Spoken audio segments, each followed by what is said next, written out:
PM Modi ने tweet कर जानकारी दी कि सूर्यवंशी भगवान श्री राम के आलोक से विश्व के सभी भक्तगण सदैव ऊर्जा प्राप्त करते हैं। आज अयोध्या में प्राण प्रतिष्ठा के शुभ अवसर पर मेरा यह संकल्प और प्रशस्त हुआ कि भारतवासियों के घर की छत पर उनका अपना सोलर रूफ टॉप सिस्टम हो। अयोध्या से लौटने के बाद मैंने पहला निर्णय लिया है कि हमारी सरकार 1 करोड़ घरों पर रूफटॉप सोलर लगाने के लक्ष्य के साथ प्रधानमंत्री सूर्योदय योजना प्रारंभ करेगी। इससे गरीब और मध्यम वर्ग का बिजली बिल तो कम होगा ही, साथ ही भारत ऊर्जा के क्षेत्र में आत्मनिर्भर भी बनेगा। आज का दिन देशवासियों के लिए बेहद खास है, क्योंकि आज भव्य राम मंदिर में भगवान राम विराजे। इस मौके पर खुद प्रधानमंत्री नरेंद्र मोदी समेत कई बड़ी शख्सियत मौजूद रहीं। वहीं अब अयोध्या से लौटाने के बाद पीएम मोदी ने एक नए योजना को लॉन्च किया है, जिसके बारे में आप आगे जान सकते हैं।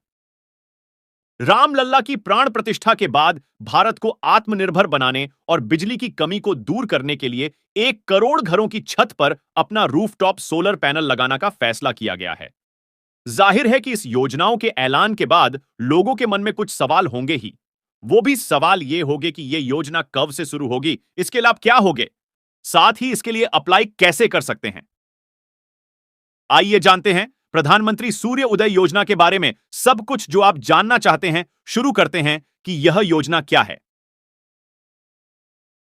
प्रधानमंत्री सूर्य उदय योजना हमारे पूरे देश के 1 करोड़ लोगों के घरों की छत पर सोलर पैनल लगाए जाएंगे, जिससे घरों में बिजली की कमी नहीं होगी और बिजली का बिल भी कम होगा। इस योजना से जिन घरों की छत पर पैनल लगाए जाएंगे, वह पैनल सूर्य की किरणों को अवशोषित कर बिजली बनाने का कार्य करेंगे। इन पैनलों में ऑटो वोल्टेज सेल भी होते हैं, जो सौर ऊर्जा को बिजली में बदलते हैं। इस बिजली और पावर ब्रिज से बने वाली बिजली में कोई अंतर नहीं होता है। बता दें कि इस योजना का लाभ गरीब और मध्यम वर्ग के लोगों के लिए है, जो कि अपनी कमाई का एक बड़ा हिस्सा बिजली बिल जमा करने में लगा देते हैं। उनको इस खर्चे से बचाने के लिए सरकार इस योजना को लाई है। वित्त मंत्री निर्मला सीतारमण ने आपने बजट में रूफटॉप सिस्टम को भी जगह दी है। उन्होंने बताया कि इस योजनाओं से घरों में बिजली की कमी को पूरा किया जा सकता है और गरीब परिवारों को बिजली मुहैया करने में मदद मिलेगी। वित्त मंत्री निर्मला सीतारमण ने अंतरिम बजट में मिडिल क्लास के घर को लेकर अहम घोषणा की है।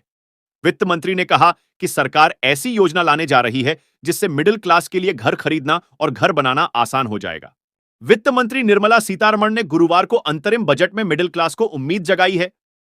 वित्त मंत्री ने अंतरिम बजट पेश करते हुए कहा कि केंद्र सरकार घर खरीदने और बनाने के लिए एक आवासीय स्कीम लाने जा रही है।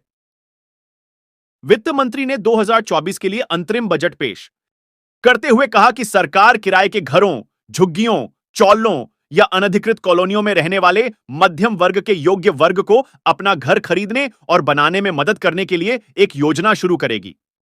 इसके अलावा सीतारमण ने कहा कि कोविड के कारण चुनौतियों के बावजूद पीएम आवास योजना ग्रामीण का कार्यान्वयन जारी रहा। उन्होंने कहा कि हम 3 करोड़ घरों के लक्ष्य को प्राप्त करने के करीब हैं। वित्त मंत्री ने कहा कि अगले 5 साल में 2 करोड़ और घर बनाए जाएंगे। इससे परिवारों की संख्या में होने वाली वृद्धि से उत्पन्न होने वाली आवश्यकता को पूरा करने में मदद मिलेगी। वित्त मंत्री ने अपने भाषण में कहा, रूफटॉप सोलराइजेशन के माध्यम से 1 करोड़ परिवार हर महीने 300 यूनिट तक मुफ्त बिजली प्राप्त करने में सक्षम होंगे। उन्होंने कहा कि यह योजना अयोध्या में श्री राम मंदिर की प्रतिष्ठा के ऐतिहासिक दिन पर प्रधानमंत्री के संकल्प का अनुसरण करती है। वित्त मंत्री ने कहा कि सरकार विकास को सुविधाजनक बनाने के लिए अगली पीढ़ी के सुधार करेगी। उन्होंने कहा कि अगले 5 साल 2047 तक विकसित भारत के सपने को साकार करने के लिए अभूतपूर्व विकास और सुनहरे पल होंगे। उन्होंने अंतरिम बजट 2024-25 पेश करते हुए अमृतकाल की रणनीति की रूपरेखा तैयार की। वित्त मंत्री ने यह भी कहा कि हाल ही में घोषित भारत मध्य पूर्व यूरोप आर्थिक गलियारा भारत के लिए गेम चेंजर होगा।